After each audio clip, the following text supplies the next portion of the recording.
Maka akhirnya sampai pada kata tengah bahwa guru-guru hanya diberikan tes terhadap mata pelajaran yang diberikannya saja. Misalnya dia guru sejarah, lah Bapak Ibu guru ini hanya akan mendapatkan tes tentang sejarah.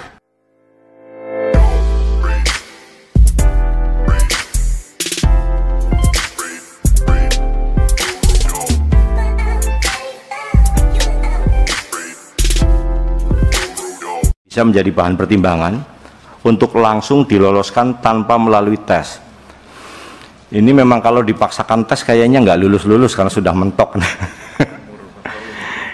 Yang kedua, harapan mereka adalah prioritas untuk yang 35+. Kalau bisa cukup dengan pemberkasan saja, ini permintaan mereka Ibu ya. Kemudian yang ketiga, tenaga pendidik, yang ini agak susah ya, baik penjaga sekolah maupun perpustakaan serta guru agama dan guru olahraga.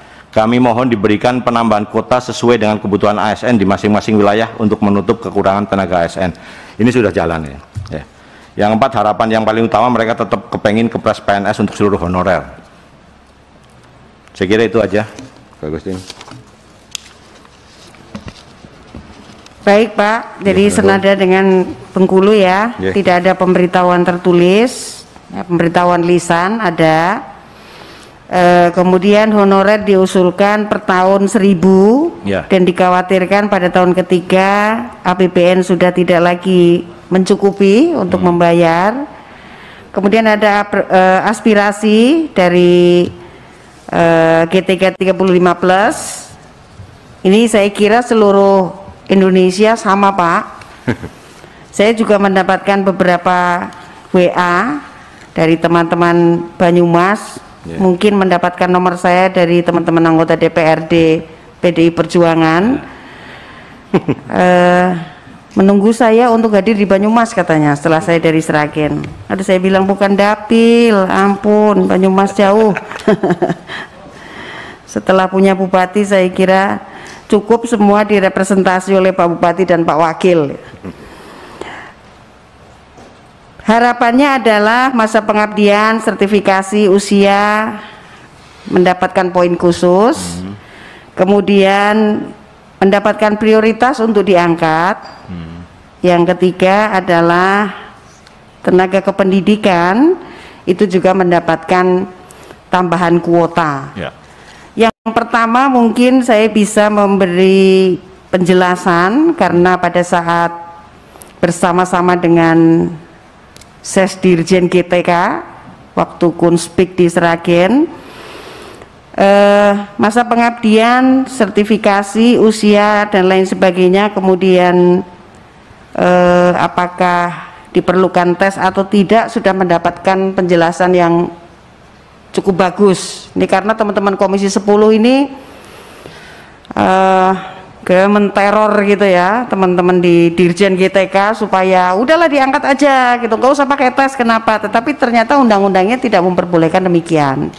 Maka akhirnya sampai pada kata tengah bahwa guru-guru hanya diberikan tes terhadap mata pelajaran yang diberikannya saja.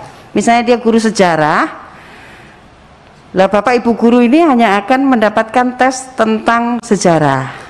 Geografi juga tentang geografi, dan kami yakini kalau mata pelajaran yang sudah diberikan diampukan oleh para Bapak Ibu guru selama berpuluh-puluh tahun dalam pengabdiannya sebagai honorer, itu pun Bapak Ibu guru honorer ini sudah sangat fasih ya, sudah sangat pandai, sudah sangat menguasai, sehingga kami yakin akan lulus tes. Jadi tes itu untuk memenuhi persyaratan undang-undang, tidak bisa dilewati. Tetapi pemerintah dalam hal ini Mendikbud menurut kami sudah cukup membantu ya, dengan memberikan keringanan soal-soal tesnya. Juga sudah diberikan beberapa kisi-kisi di lamannya Kemendikbud yang bisa dibuka, bisa diakses oleh seluruh guru untuk bisa dipelajari, untuk merefresh. Mungkin kadang-kadang materi-materi yang diajarkan di Banyumas akan berbeda dengan yang diajarkan di Landak karena prioritas mungkin dalam sejarah dan lain sebagainya, tetapi ini semuanya bisa di-refresh. Ini adalah modal bagi kita untuk bisa menenangkan teman-teman honorer supaya tetap mengikuti proses seleksi yang ada tesnya, tapi tesnya ini dipermudah. Kemudian masa pengabdian dan usia, ya ada poinnya, betul.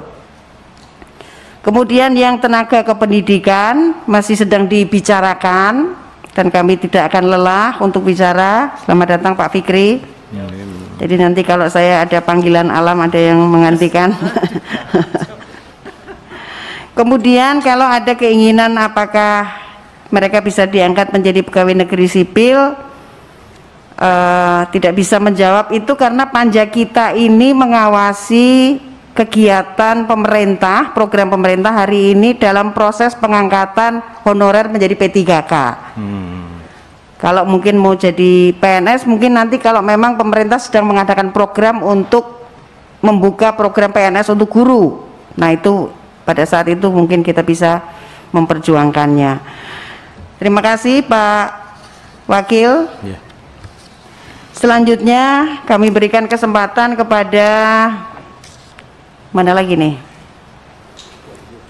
Cianjur ya. Kepada Kabupaten Cianjur, Bapak Dr. Andes Haji Himam Haris, MPD. Silahkan Pak. Sendirian ya Pak? Bertiga. Oh bertiga ya. Nggak ditulis Pak, kasihan nih. Ya tidak tersapa. Silakan Pak Kadis. Warahmatullahi wabarakatuh. Salam sejahtera untuk kita semua. Terima kasih pimpinan Panja dan seluruh anggota yang terhormat.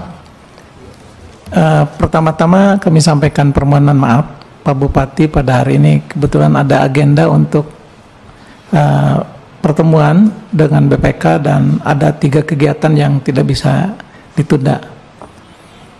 Kemudian di Cianjur kebetulan PLT dari Wakil Bupati dan Sekda pun kebetulan sedang kosong. Jadi mohon maaf kami mewakili beliau. Pertama-tama saya sampaikan terima kasih dan salam dari Pak Bupati bahwa memang Cianjur mohon dukungan dari Komisi 10 bahwa tenaga pendidikan di Cianjur sekarang sedang dalam keadaan gawat darurat ya. Jadi kondisi kita dari sebanyak 12.000 guru SD kita mendapatkan perbandingan antara guru PNS dengan non PNS 40% PNS dan 60% non PNS. Dan dari 7.000 sekian 7.452 guru non PNS, Pak Bupati telah menganggarkan tahun ini dan telah memberikan SK untuk P3K sebanyak 1.276 orang. Jadi Pak Bupati dengan bukan sangat terpaksa ya karena memang sangat butuh untuk di lapangan. Jadi sudah mengajukan sejak 2019 ke Menpan, BKN, dan alhamdulillah ada persetujuan bahwa yang diajukan oleh kita itu diseleksi tahun 2020 dan lolos dari 3.185 tenaga kategori 2 yang sudah mengabdi sejak lama, lolos 1.276. Dan dari itu Pak Bupati telah memberikan SK dan mulai bulan Maret surat tugasnya sudah dan SK-nya sudah disampaikan kepada guru. Ini jadi guru-guru pembiayaan dari APBD. Dari APBD, karena memang belum ada dari APBN. Selanjutnya yang perlu kami informasikan bahwa dari 1.209 SD negeri yang ada di Cianjur, ada 5.000 sekarang sisanya 5.595 orang ini adalah non PNS. Jadi kurang lebih 6.000 non PNS. Dan mereka sekarang ada yang kondisinya sangat mengkhawatirkan karena mereka dibayar hanya dari BOS yang rata-rata sebulan itu diberikan transport saja, bukan insentif dari BOS, sebesar ada yang 300.000, 400.000 sebulan, dan ada yang mampu 200.000 sebulan. Jadi sekolahnya tergantung kepada sekolah yang mampu memberikan nilai, bukan honor, bukan insentif, itu hanya berupa transport saja. Nah, itu pengganti transport, dan mereka sangat berkeinginan dari kurang lebih 5.595 guru SD dan 1.634 guru SMP sekarang diharapkan mendapatkan peluang dari Pak Menteri untuk mengikuti program P3K.